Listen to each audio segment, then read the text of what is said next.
Steph Weaves Tales presents Paxwood, The Haunting of Paxwood House, a paranormal fantasy web serial written and narrated by Stephanie Gildart.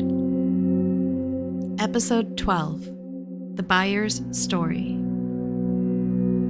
Maisie's Diner had been a Paxwood staple since it opened in the 50s.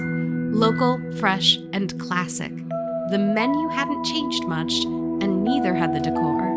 There was something novel about the white and red checkered plastic tablecloths over the booth tables, the red vinyl seat cushions, the chrome trim on every counter and table. Every visit to Maisie's was like taking a step out of time. Now that I had Mix Cardoso sitting across the booth from me, ready to actually tell the truth, I supposed I could start there. Okay, is this diner an actual magical time capsule back to the 50s? Mix Cardoso laughed. I wondered that when I was a kid. The original Maisie had some minor cleaning magic that helps keep this entire space fresh. If they remodeled, they'd break the spell, that's all. Just a minor magical enchantment that's lasted over 60 years. My tone dripped sarcasm. I couldn't help it. Not like that's unusual or anything. But before Mix Cardoso could quit back, Rowen leaned in, resting her prosthetic arm on the table. I have this strange feeling that someday you'll be writing my biography, she said. For now, let's keep it simple. Nobody told me that the prophecy foretold my death. They only told me, trained me, and prepared me for the other part of the prophecy. The part where my destiny alone was to slay a demon prince named Veroriax. The hands of the seers stepped into my life when I was a vulnerable teenager, wide-eyed and ready to be a chosen one. They funded my education. My handler made sure I had every skill and resource necessary to kill the demon. The hands of the seers safeguarded my quality of life because they knew the prophecy. When I fulfilled my destiny, I'd pay for it with my life. They didn't give me what I needed to survive that battle. To them, my death would serve the greater good. Veroriax and I would kill each other. The world would survive. This is what the prophecy said, and they would ensure I fulfilled the prophecy. A few weeks after I finished graduate school, I fought Veroriax. Alone. I would have bled out alone if an off-duty paramedic hadn't put a tourniquet around the stump that remained of my arm and called an ambulance. Instead of losing my life, I lost my arm. When my handler arrived at the hospital, she claimed they lied to her. They'd abducted her that night and kept her in a holding room so she couldn't interfere. They hadn't told her until that night. I survived when I shouldn't have, so I wasn't part of any other prophecies. They didn't need me. They didn't even want me. They gave me a hefty retirement package and left me alone. Rowen somehow finished 2 burgers and a very large order of flies over the course of her telling. I nibbled, too riveted for food. That's horrible. The statement wasn't adequate for the depth of empathy.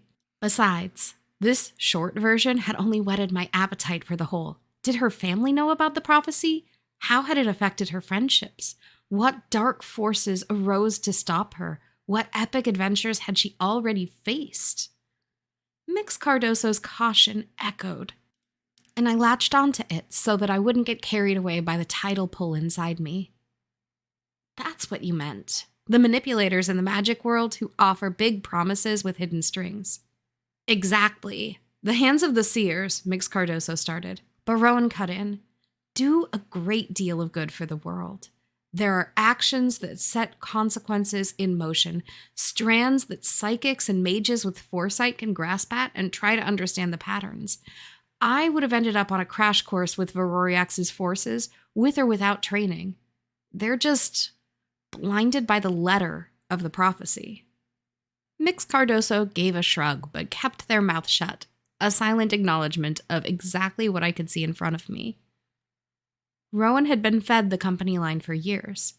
Even when she could admit that they'd set her up to be sacrificed, she was still defending their underlying principles. But that's what you meant about the shield of skepticism, I said to Mix Cardoso. Rowen did actually smile then. She's smart. Are there a lot of smart kids in Paxwood?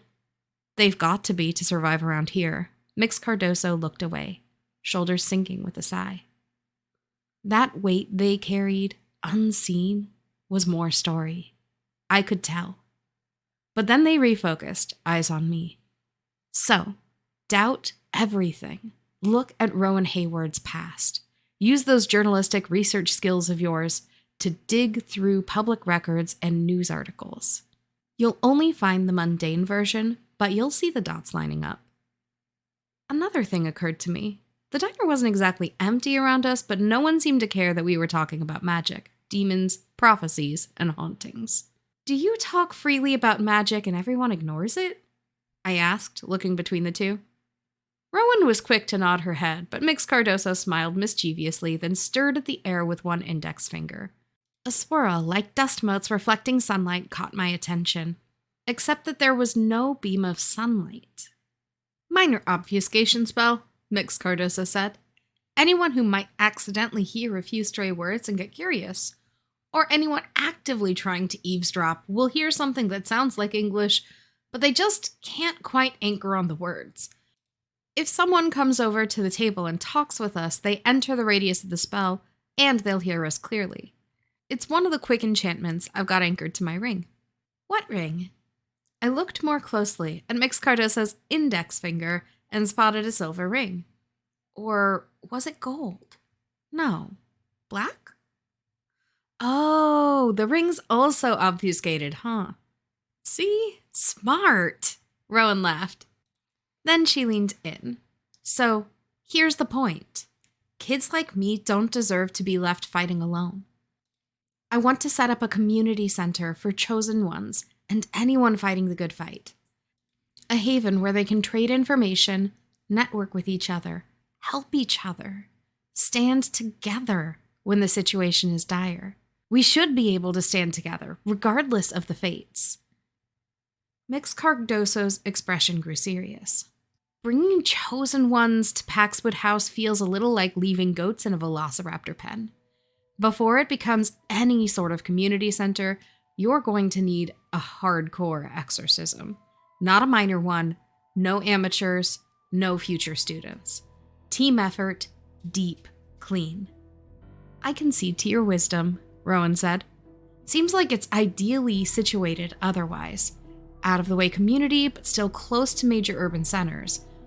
Strong ley lines run through. Small power grid. Ley lines? Power grid? I asked. Ley lines give mages access to raw energy to craft spells, Mix Cardoso said.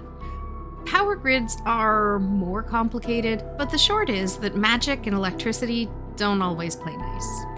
I raised an eyebrow, but Rowan tapped the table before I could get caught up in that detail. So, Kerry, your mother is on the city council. The city council must approve the property sale. Alex tells me you've been at every meeting. Catch me up. What's the situation? This was a story I knew. I leaned in. Gladly. Thank you, listeners, for tuning in. Paxwood, Book 1, The Haunting of Paxwood House, is written and narrated by Stephanie Gildart. That's me. Theme music composed by Human Nature. Visit paxwoodtales.com to read the story as it unfolds. Want to read over my shoulder while I write what's next? Catch me live on Twitch for laid-back virtual write-ins and crafting. If you like the story and you want more, like, review, comment, subscribe, and if you're feeling particularly entangled, buy me a skein of yarn on Coffee. Kerry's paranormal tip of the day.